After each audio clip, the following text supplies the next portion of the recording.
Monsieur Horace Bénédict de Saussure, connu pour avoir été un des premiers explorateurs du Mont Blanc au XVIIIe siècle, fait connaître Magellan dans son œuvre Les Voyages dans les Alpes. Il y décrit ses différentes expériences scientifiques autour du Mont Blanc, mais aussi de sa découverte des grottes de Balme dans la forêt de Magellan en 1779.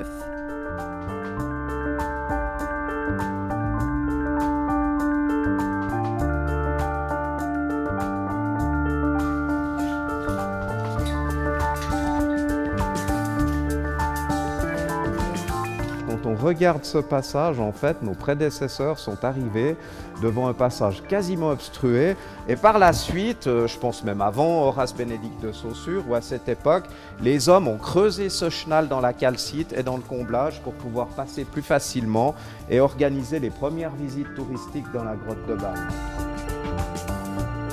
Au XVIIIe siècle, un café-restaurant est aussi établi à l'entrée de la grotte et accueillera même Goethe sur les conseils de son ami de Saussure. Aujourd'hui encore, ces grottes constituent un intérêt géologique et spéléologique majeur sur Magellan. Gérald Favre, hydrogéologue et président des spéléologues suisses de Genève, nous fait découvrir ces merveilles de la nature. Un aspect des grottes de Balme qui est aussi très intéressant dans les parties éloignées de l'entrée, c'est le concrétionnement. Il y a des belles fistuleuses, des stalactites, des stalagmites comme dans beaucoup de grottes haute-savoyardes. Mais ici dans la zone d'entrée, les concrétions sont relativement peu fréquentes. En fait, parce que la grotte, la particularité de cette grotte aussi, c'est d'avoir été creusée en régime noyé.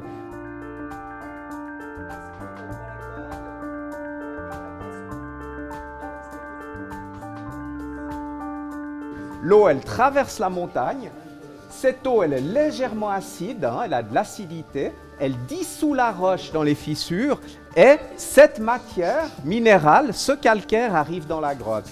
Quand le calcaire arrive dans la grotte, goutte, par les petites fissures, il dépose le carbonate de calcium et il forme des cristaux qu'on appelle la calcite. Mais ces gours sont sûrement la partie visible de l'iceberg.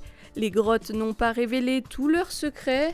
Certaines pièces ont déjà été trouvées dans le désert de Platé-Aflène comme le gouffre de l'Apoya, des découvertes que les spéléologues suisses et haut-savoyards effectuent ensemble pour un jour peut-être révéler les plus grandes galeries de France.